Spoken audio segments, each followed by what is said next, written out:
many people who, when this whole privacy issue happened, lots of people downloaded the Signal app, groups shifted to Signal, things like that. Can you give us a sense of whether this was damaging to WhatsApp, or has WhatsApp, in a sense, weathered that entire storm? Because there were big gains to be made by your rival apps at that time. I think, Shiv, two parts to it. One part is, I absolutely believe that we have to earn the trust of people every day. I don't think this is an episodic event where you look at this and say, hey, we are through it, we are in good shape. I think we have to earn the trust and keep the trust every day. And honestly, I think the teams at WhatsApp, the product managers and the engineers and the leadership and Facebook as a company, we are all very vested in the idea of, we want to make sure that even people who found this confusing and therefore, or received a lot of misinformation, we want to make sure that we are able to reach out to them and tell them what we are doing and what we are not, and earn the trust, or even for those who trust us still, make sure that we reinforce that.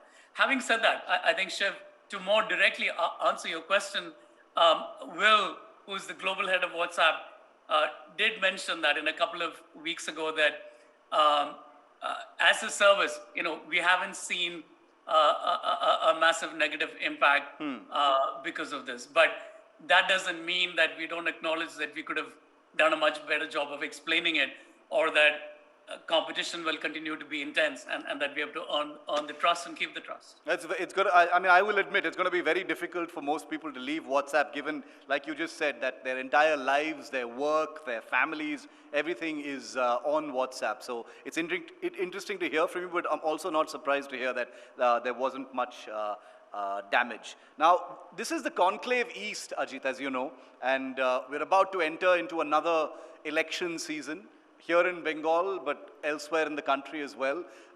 We all well know, not just here in India, but around the world, elections are a time when there's a lot of fake news that's, does the rounds. On the specific issue of fake news and the handling of fake news, can you tell us about any new features, any new tools or capabilities that Facebook either has or will be testing as we enter another election cycle? Not specific to this election cycle, but are there any new things that Facebook is trying to battle fake news?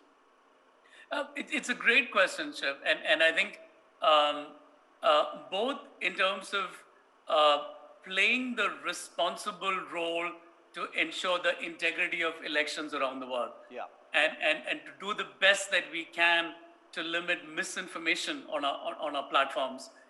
In many ways, you called out two agenda that have been critical for us for a while, especially after 2016. And our approach to elections has evolved on the back of experiencing multiple elections around the world, including elections in India. And in the Indian context, that framework largely relies on three material things. One, going back to 2019, working with industry associations and working with our peers, we have a collaboration with the Election Commission that essentially creates a collaborative code of conduct and framework for us to take down orders that we receive from ECI. That process has been quite well established. I think over the last few elections, it has worked out well, including the election in Bihar, and that continues to be the case. And I think the Election Commission itself is on record calling out the work that platforms like ours have done in both creating that collaborative framework as well as adhering to what we have agreed with ECI. I think the second one is we work with 8 fact-checking organizations in 11 languages, including Bengali.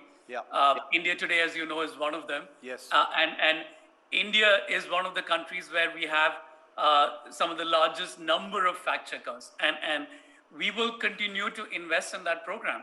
And essentially, it is to make sure that, I think, Shiv, you know this, one of the criticisms about the company has been that you should not be the arbiter for what is factual and what is fake news. Indeed. And we agree with that. We don't want to be the arbiters of truth.